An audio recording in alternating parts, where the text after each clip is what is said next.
قرآن ہے میرا رہنما، قرآن شفا ہے، نور ہے قرآن، جلا دل کی میرا قرآن، رضا رب کی میرا قرآن، قرآن قرآن۔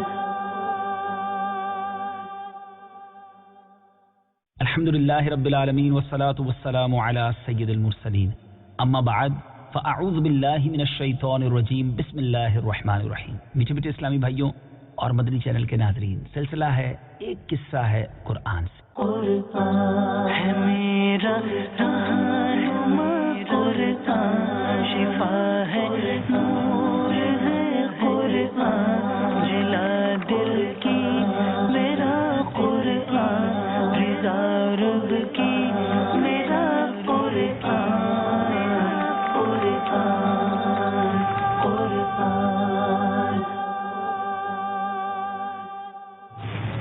اس سلسلے میں ہم ایک بڑا ہی خوبصورت اور ایک بڑا ہی پیارا قصہ سنتے ہیں، اور کیوں نہ پیارا ہو، کیونکہ یہ قصہ ہے قرآن سے۔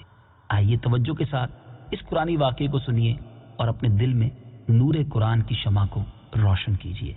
ہم نے مسجدوں میں محرابیں تو بہت ساری دیکھی ہوں گی، مگر آج ایک بڑی ہی عجیب و غریب، ایک بڑی ہی تاریخی محراب کا ذکر کرنا ہے، اور اس محراب کا ذکر ہے قرآن مجید، اور وہ محراب ہے محراب مریم۔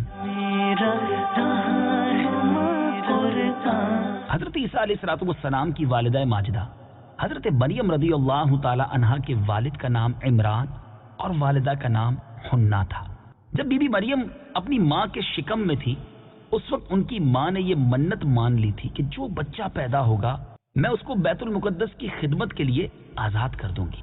چنانچہ جب حضرت مریم پیدا ہوئی تو ان کی والدہ ان کو بیت المقدس میں لے کر گئیں۔ اس وقت بیت المقدس کے تمام عالموں اور عابدوں کے امام حضرت زکریا علیہ السلام تھے، جو حضرت مریم کے خالو تھے۔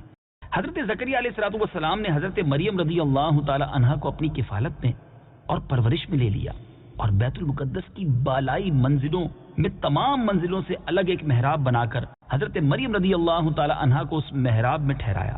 چنانچہ حضرت مریم رضی اللہ تعالی عنہا اس محراب میں اکیلی خدا کی عبادت میں مصروف رہنے لگی، اور حضرت زکریا علیہ السلام صبح و شام محراب میں ان کی خبر گیری اور خورد و نوش کا انتظام کرنے کے لیے آتے جاتے رہے۔ چند دنوں میں حضرت مریم رضی اللہ تعالی عنہا کی محراب کے اندر یہ کرامت نمودار ہونے لگی۔ جب حضرت زکریا علیہ السلام محراب میں جاتے تو وہاں انہیں سردیوں کے اندر گرمیوں کے پھل اور گرمیوں کے اندر سردیوں کے پھل انہیں دیکھنے کو ملتے۔ حضرت زکریا علیہ السلام حیران ہو کر پوچھتے، اے مریم، یہ پھل کہاں سے تمہارے پاس آتے ہیں؟ حضرت مریم رضی اللہ تعالی عنہا یہ جواب دیتی کہ یہ پھل اللہ کی طرف سے آتے ہیں، اور اللہ جس کو چاہتا ہے بے حساب روزی عطا فرماتا ہے۔ حضرت زکریا علیہ السلام کو خداوند قدوس نے نبوت کے شرف سے نوازا تھا، مگر ان کی یہاں کوئی اولاد نہیں تھی، اور ان کی عمر بھی کافی ضعیفی کی ہو چکی تھی۔ برسوں سے ان کے دل میں فرزند کی تمنا تھی، اور بارہا انہوں نے گڑ گڑا کر اللہ رب العزت کی بارگاہ میں اولاد نرینہ کی دعا بھی مانگی تھی، مگر خدا کی شان بے نیازی دیکھیں کہ ابھی تک انہیں فرزند نہیں ملا تھا۔ برسوں سے ان کے دل میں تمنا تو تھی۔ اب جب انہوں نے حضرت مریم رضی اللہ تعالیٰ عنہ کی محراب میں ایک کرامت دیکھی کہ اس جگہ بے موسم کا پھل آتا ہے، تو اس وقت ان کے دل میں یہ خیال آیا کہ میری عمر اب اتنی ضعیفی تک پہنچ چکی ہے کہ اولاد کے پھل کا موسم ختم ہو چکا ہے، مگر وہ رب جو مریم رضی اللہ تعالی عنہا کو محراب میں بے موسم کے پھل عطا کر سکتا ہے، وہ مجھے بھی بے موسم میں اولاد کا پھل عطا فرما دے گا۔ چنانچہ آپ نے محراب مریم میں دعا مانگی، اور آپ کی دعا قبول ہو گئی، اور اللہ تعالیٰ نے بڑھاپے میں آپ کو ایک فرزند عطا فرمایا جس کا نام خود خداوند عالم نے یحییٰ رکھا، اور اللہ تعالیٰ نے ان کو بھی نبوت کا شرف عطا فرمایا۔ قرآن مجید فرقان حمید میں یہ محراب مریم کا واقعہ اور حضرت زکریا علیہ السلام کی اس مبارک دعا کا واقعہ کس پیارے انداز میں موجود ہے۔ آئیے قرآن پاک کے پارہ 3 سورہ آل عمران آیت نمبر 37 تا 39 کی تلاوت سنیے اور ترجمہ سنیے۔ فتقبلها ربها بقبول حسن وأنبتها نباتا حسنا وكفأها كفلها زكريا كلما دخل عليها زكريا المحراب وجد عندها رزقا قال يا مريم أنى لك هذا قالت هو من عند الله إن الله يرزق من يشاء بغير حساب. ترجمہ: اور زکریہ کو اس کا نگہبان بنا دیا جب کبھی زکریہ اس کے پاس اس کی نماز پڑھنے کی جگہ جاتے تو اس کے پاس پھل پاتے. زکریہ نے سوال کیا اے مریم کہ تمہارے پاس کہاں سے آتا ہے؟ انہوں نے جواب دیا یہ اللہ کی طرف سے ہے، بے شک اللہ جسے چاہتا ہے بے شمار رزق عطا فرماتا ہے. هنالك دعا زكريا ربه قال رب هب لي من لدنك ذرية طيبة إنك سميع الدعاء. ترجمہ: وہیں زکریا نے اپنے رب سے دعا مانگی، عرض کی اے میرے رب مجھے اپنی بارگاہ سے پاکیزہ اولاد عطا فرما، بے شک تو ہی دعا سننے والا ہے. فنادته الملائكة وهو قائم يصلي في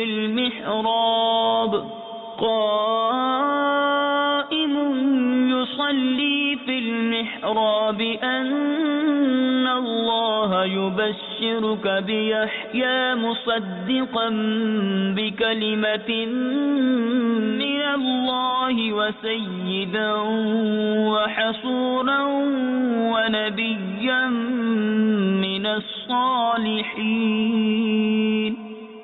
ترجمہ: تو فرشتوں نے اسے پکار کر کہا جبکہ وہ اپنی نماز کی جگہ کھڑے نماز پڑھ رہے تھے کہ بے شک اللہ آپ کو یحییٰ کی خوشخبری دیتا ہے جو اللہ کی طرف کے ایک کلمے کی تصدیق کرے گا اور وہ سردار ہوگا اور ہمیشہ عورتوں سے بچنے والا اور صالحین میں سے ایک نبی ہوگا.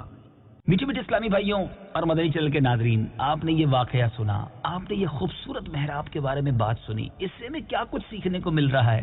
آئیے کچھ مدنی پھول قرآن پاک کے اس واقعے سے آپ کی طرف بڑھاتا ہوں، آپ بھی اپنے دل کے مدنی گلدستے میں سجاتے جائیے.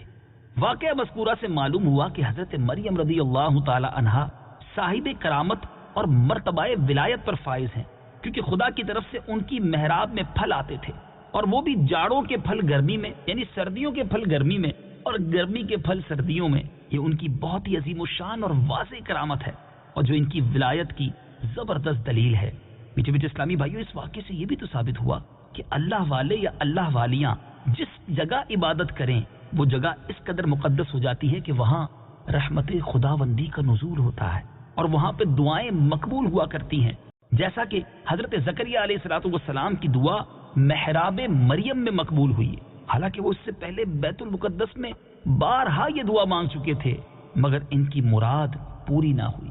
اور ایک اور بڑی خوبصورت بات سیکھنے کو مل رہی ہے کہ جہاں اللہ کے مقبول بندے اور مقبول بندیاں چند دن بیٹھ کر عبادت کریں، جب ان جگہوں پر دعائیں قبول ہوتی ہیں تو ان مقبولان بارگاہ الہی کی قبروں کے پاس جہاں ان بزرگوں کا پورا جسم برسہ برس تک رہا وہاں بھی ضرور دعائیں قبول ہوں گی. چنانچہ حضرت امام شافعی رحمۃ اللہ تعالی علیہ کا بیان ہے کہ جب کسی مسئلے کا حل میرے لیے مشکل ہو جاتا تھا تو میں بغداد جا کر حضرت امام اعظم ابو حنیفہ رحمۃ اللہ تعالی علیہ کی قبر مبارک کے پاس بیٹھ کر اپنے اور خدا کے درمیان امام اعظم کی مبارک قبر کو وسیلہ بنا کر دعا مانگتا تھا تو میری مراد براتی تھی اور مسئلہ حل ہو جایا کرتا تھا. کروڑوں شافیوں کے امام کا آپ نے عقیدہ اور انداز دیکھا. قرآن پاک ہمیں بہت کچھ سکھاتا ہے. قرآن پاک پڑھتے جائیے، سنتے جائیے، سیکھتے اور سمجھتے جائیے اور نور قرآن سے اپنے دلوں کو منور کرتے جائیے. اللہ تعالی ہم سب کو قرآن پاک سے سچی محبت عطا فرمائے. مدنی چینل دیکھتے رہیے، انشاءاللہ بہت کچھ سیکھنے کو اور سمجھنے کا موقع ملے گا.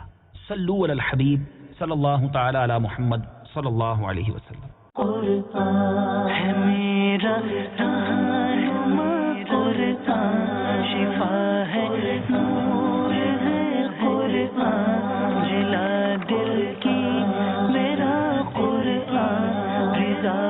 رب کی